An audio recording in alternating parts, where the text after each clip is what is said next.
The Galactic Empire had always seen Earth as a speck among the stars, a tiny insignificant planet in a distant solar system that posed no real threat to the vastness of their territory. For centuries, the humans had remained beneath their notice, nothing more than a curiosity at best, and a nuisance at worst. The Galactic were a proud species who had conquered dozens of worlds and crushed countless civilizations into dust.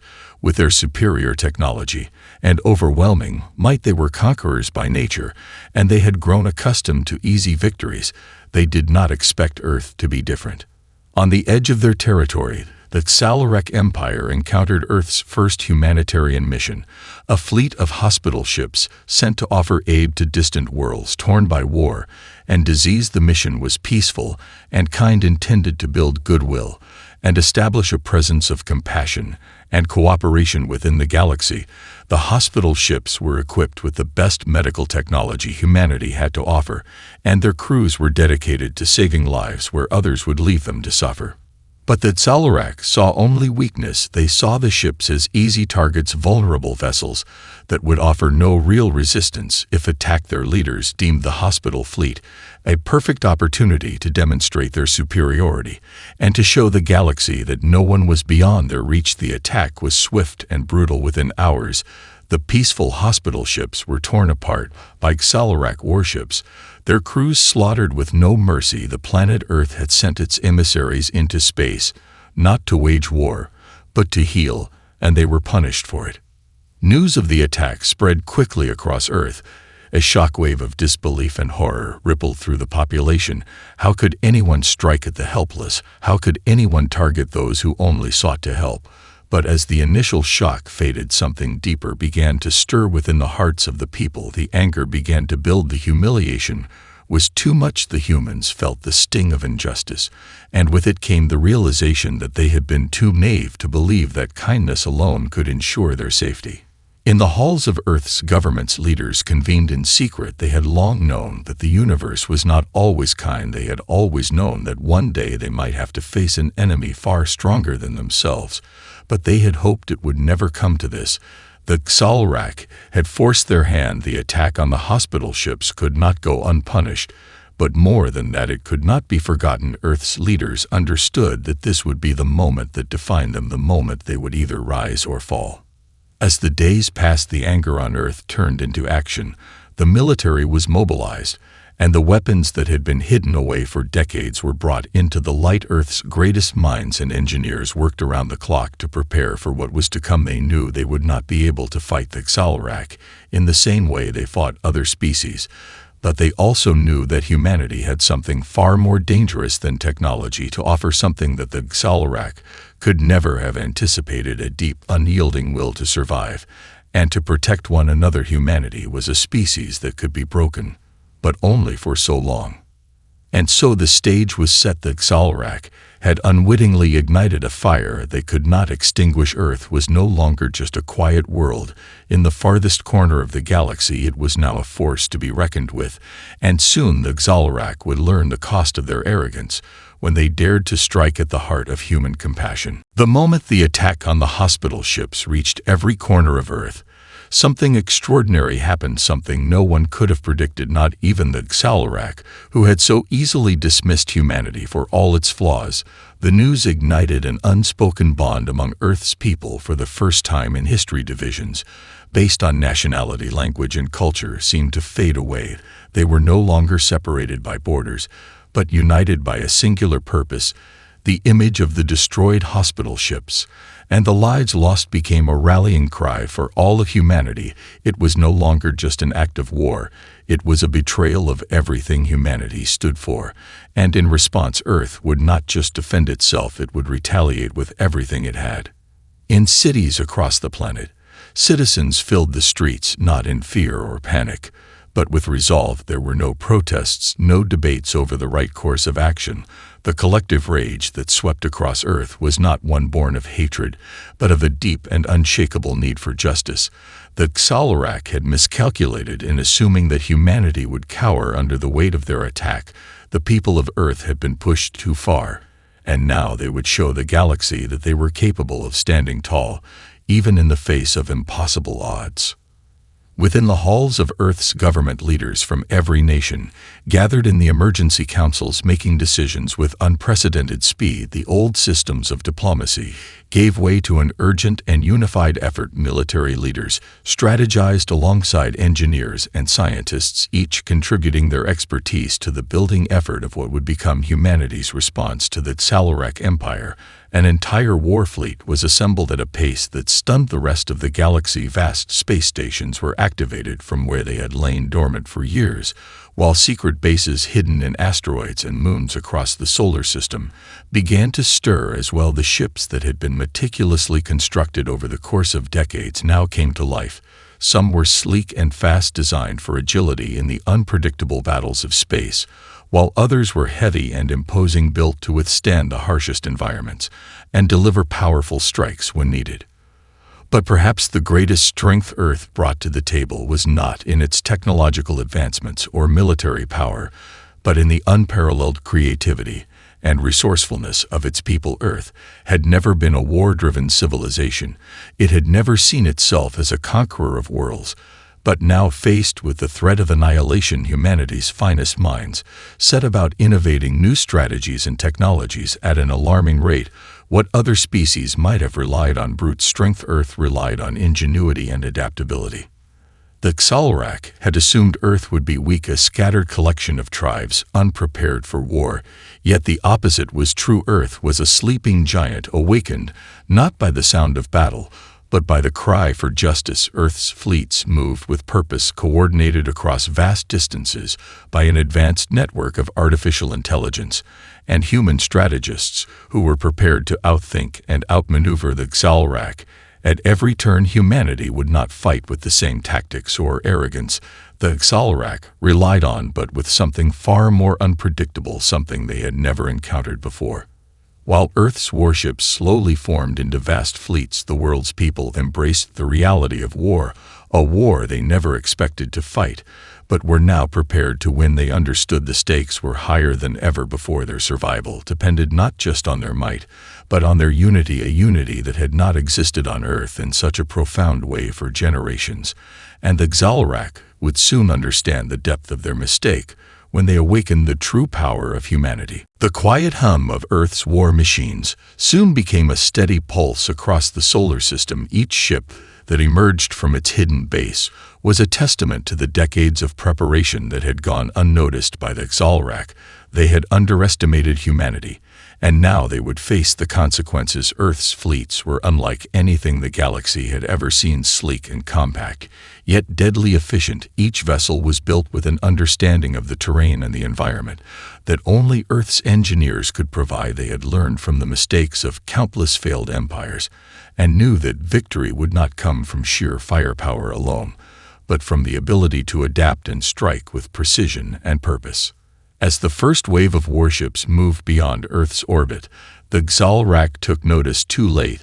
They had believed Earth was nothing more than a small, isolated world, its technology lagging behind the other dominant forces in the galaxy.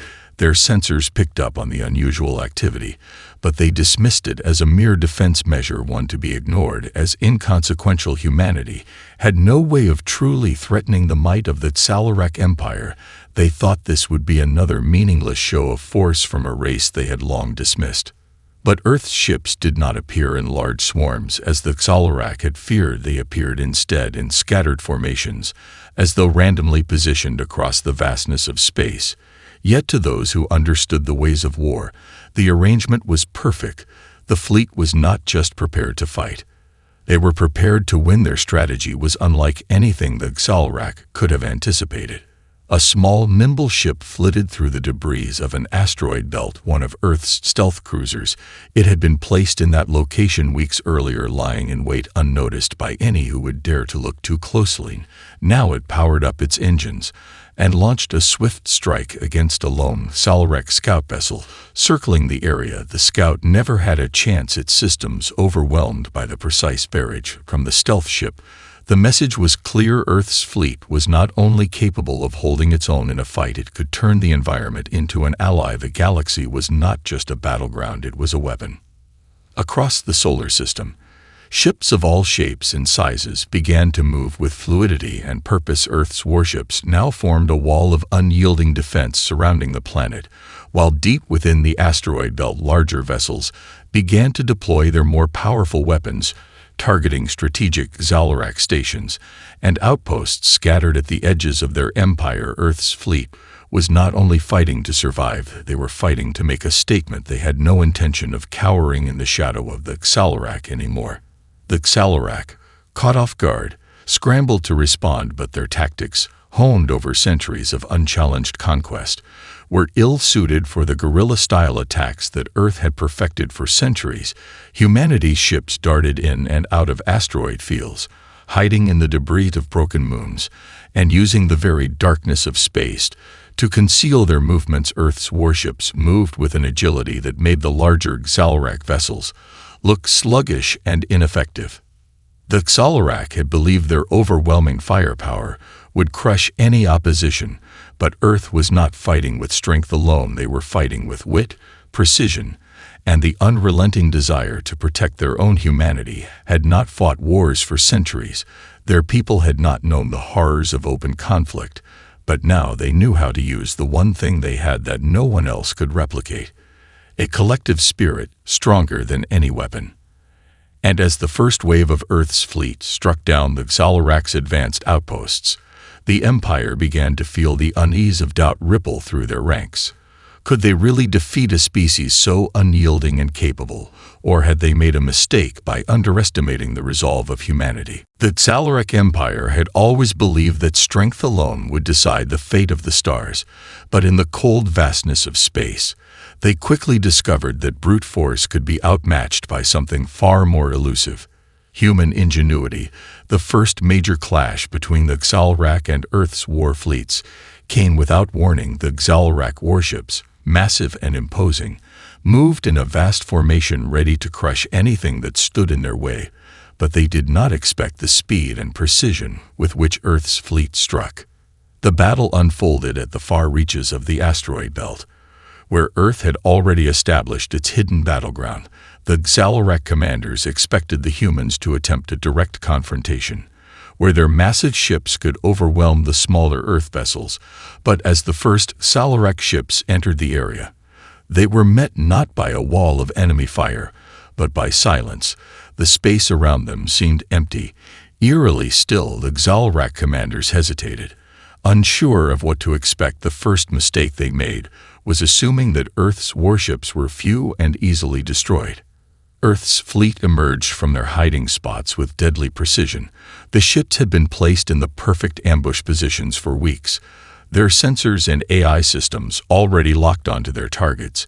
As the first Xalarak ship entered the zone, a brilliant flash of light erupted from the shadows, followed by an explosive blast that tore through the enemy ship's hull in seconds. A second Xalarak warship was hit moments later, its systems overwhelmed by a perfectly timed barrage of missiles that penetrated its shields without mercy.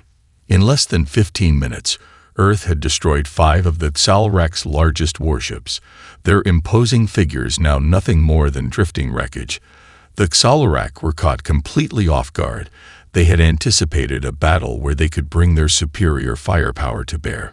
But instead, they found themselves outmaneuvered and overwhelmed by an enemy they had believed to be primitive. The Xalarak scrambled to regroup, calling in reinforcements from nearby sectors as Earth's fleet circled back for another strike, with the element of surprise now lost. The Xalarak forces attempted to adapt, sending wave after wave of fighters and smaller ships to retaliate, but once again, Earth's tactics proved far more effective. The smaller human warships darted through the Xalarak formation, launching hit-and-run attacks with surgical precision. Every time the Xalarak thought they had the upper hand, a new Earth ship appeared from an unexpected angle, firing off another round of missiles or lasers, disorienting the enemy further. The Xalarak had never fought a war like this. They relied on overwhelming firepower, brute strength, and sheer numbers to crush their enemies. But humanity fought with cunning, using the battlefield itself as a weapon. The debris of shattered asteroids, the solar winds, the broken fragments of destroyed ships, All became part of Earth's strategy. The humans could hide in plain sight, moving through obstacles with such agility and ease that the Xal'Rak could not keep up. As the hours wore on, the Xal'Rak began to realize just how badly they had underestimated humanity. The once confident empire now faced a series of swift, precise strikes that shattered their forces one by one. Their warships fell, and their command ships were scattered, the empire's military infrastructure unraveling. For the first time, the Xal'Rak found themselves on the defensive, their communications jammed, their forces in disarray, and their once unchallenged supremacy slipping away. The battle was not over, but Earth had already sent a clear message.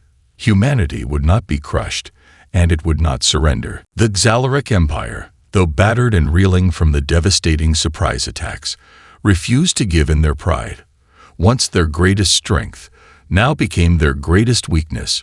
They had underestimated Earth and misjudged its resolve. But their hubris had a cost. Earth's fleet had already struck a crippling blow to their warships. But the heart of the Xal'Rak's power lay in their hive worlds, their homeworlds and industrial strongholds where their entire empire was governed, and their war machines were built. These worlds were their backbone, their source of power, and Earth knew that to truly cripple the Xal'Rak, these hive worlds must fall. The first wave of humanity's assault on the hive worlds was swift and coordinated, a careful strategy forged by Earth's finest military tacticians and engineers. Earth's fleet split into several specialized strike groups, each focused on key strategic targets within the Xal'Rak heartlands. The human ships, still agile and evasive, moved quickly between planets, their strikes devastatingly effective, cutting off supply lines and destroying critical infrastructure. The first planet to fall was a cold, barren world where the Xal'Rak had constructed their most heavily fortified military installations. Earth's stealth forces, operating in the shadows of the planet's thick, icy atmosphere, launched a lightning-fast ground assault. The Xal'Rak were caught by surprise as Earth's ground troops, equipped with the latest in infiltration technology, infiltrated their strongest fortresses within hours. The Xal'Rak, relying on their physical might and oppressive forces, found themselves facing an enemy they could not understand.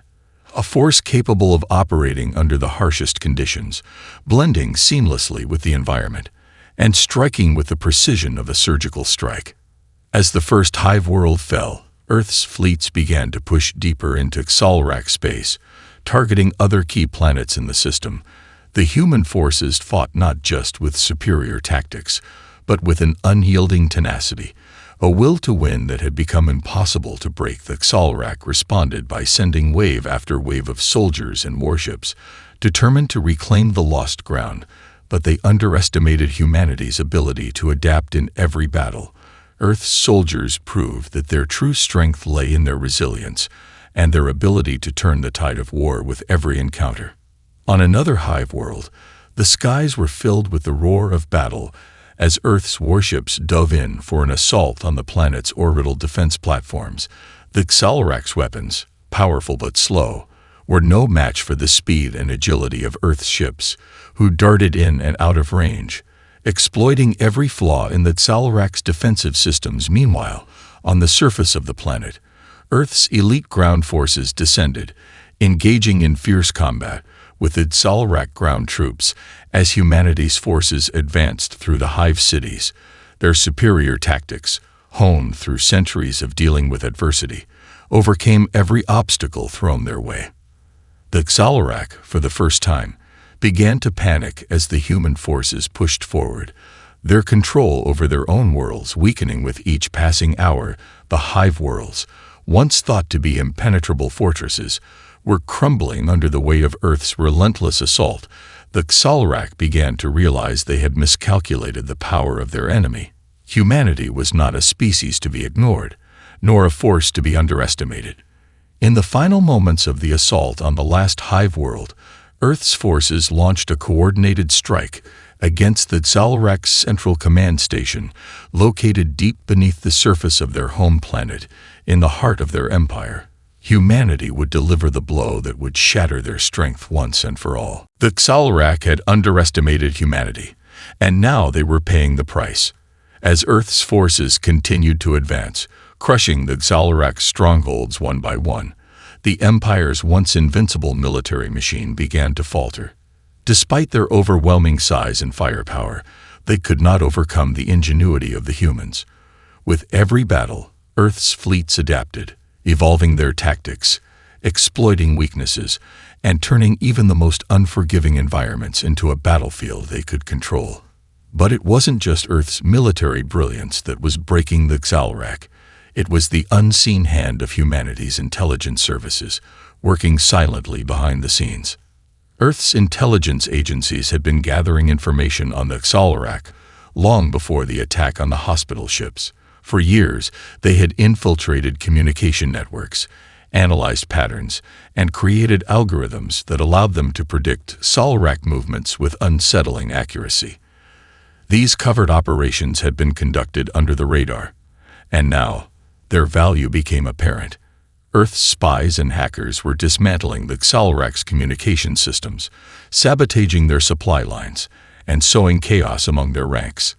It wasn't just the destruction of ships and ground forces that was hurting the Xal'Rak. It was the loss of their ability to coordinate. Their once structured empire was now scattered and fractured.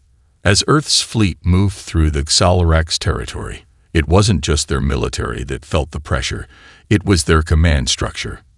Xal'Rak generals, once revered for their strategic genius, found themselves in a constant state of confusion. They could no longer trust their intelligence reports, their communications were unreliable, and their systems of command were being systematically dismantled. Every time they thought they had secured a victory, Earth's intelligence operatives would strike again, taking out key leaders or destroying their communication arrays. The Xal'Rak's ability to fight as a unified force was slowly slipping away. But it wasn't just espionage that was making a difference. Earth had developed a network of artificial intelligence systems that were unmatched in their ability to adapt and predict enemy actions. These AI systems worked in tandem with Earth's military leaders, processing vast amounts of data to determine the most effective tactics in real time. The Xal'Rak, with their reliance on brute force and tradition, had no answer to the precision and adaptability of Earth's technology. Every ambush, every battle, every skirmish was now a calculated move, and Earth's fleets operated with the precision of a machine, orchestrated by the vast intelligence network that supported them. Even the very atmosphere of the war was shifting. The Xal'Rak had always fought from a position of dominance, crushing weaker civilizations under their boots. But now, they were fighting against an enemy that refused to break. Earth's warships, small and agile, moved with the fluidity of water, never staying in one place long enough to be targeted. Each fleet strike was an intricate dance, unpredictable and swift. And wherever the Xal'Rak regrouped to mount a counteroffensive, Earth's intelligence network already knew their next move. As Earth continued to cripple the Xal'Rak from the inside out, the Empire's leadership grew desperate.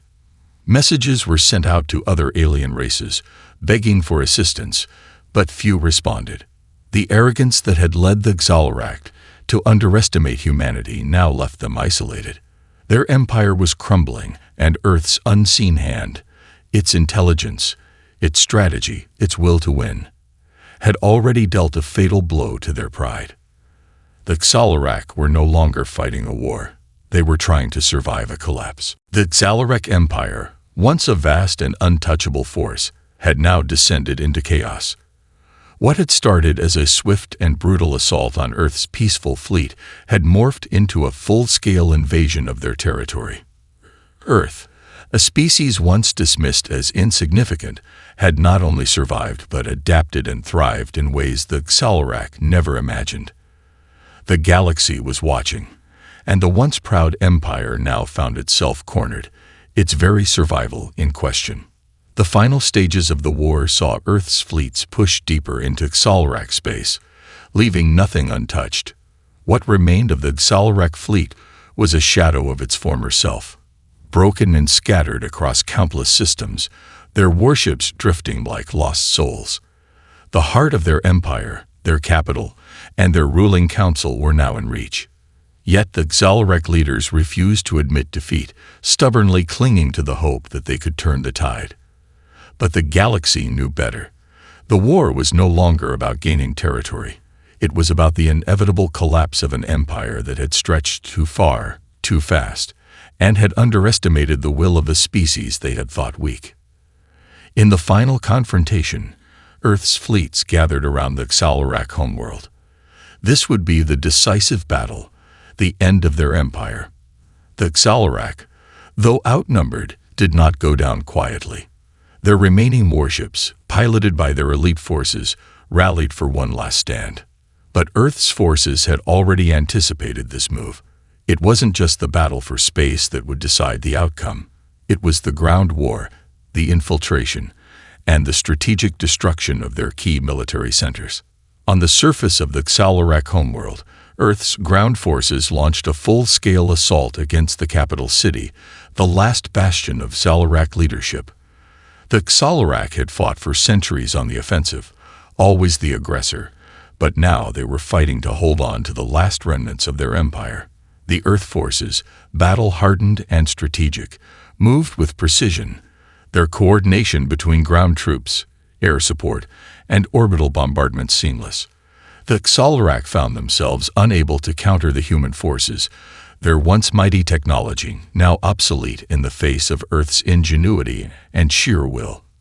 With every passing hour, Earth's soldiers pushed forward, dismantling the Xal'Rek's defensive lines and neutralizing their military infrastructure. The Xal'Rek leadership, hiding within the underground bunkers of their capital, had no way of knowing that Earth's intelligence network had already infiltrated their most secure communication systems. Earth's operatives had learned their leaders' every move, every contingency plan, and their final moments were being watched by the eyes of humanity. Finally, after days of intense combat, Earth's forces reached the heart of the Xal'Rek capital. In a moment that would echo through history, the last of the Xal'Rek's ruling council surrendered. Their once unshakable confidence had turned to terror. The empire they had built over millennia, through conquest and destruction, had crumbled in a matter of months. Earth's victory was complete. The fall of the Xal'Rek Empire was not a singular event. It was the culmination of centuries of human struggle, ingenuity, and unity. The galaxy would never be the same. Earth, a species once dismissed as a fringe world in the farthest corner of the galaxy, had emerged as a new power, one that would never again be underestimated. The Xal'Rek had been broken not just by force, but by the spirit of humanity, the relentless drive to survive, to protect, and to rise against impossible odds. As the last remnants of the Xal'Rek fleet drifted into oblivion, Earth stood victorious. But it was not just a victory of military might. It was the victory of a species that had shown the galaxy that no force, no matter how overwhelming, could ever crush the indomitable spirit of humanity. The galaxy had witnessed the fall of the Xal'Rek Empire, but the true implications of humanity's victory were only beginning to unfold. Earth had proven itself to be more than just a force of defense. It had become the harbinger of a new era. As the last remnants of the Xal'Rek fleet drifted into nothingness, Earth's warships stood poised over their homeworld, the wreckage of the once proud empire floating in silent space. The battle was over, but the war had revealed something far more profound: the strength of unity, innovation, and an unyielding will to survive. In the aftermath, Earth's leaders moved quickly to stabilize the regions formerly controlled by the Xal'Rek. But it wasn't a desire for conquest that drove humanity. It was the recognition that peace had to follow destruction. Earth had never been a world of domination, but it was now a world with a new understanding of its place in the galaxy.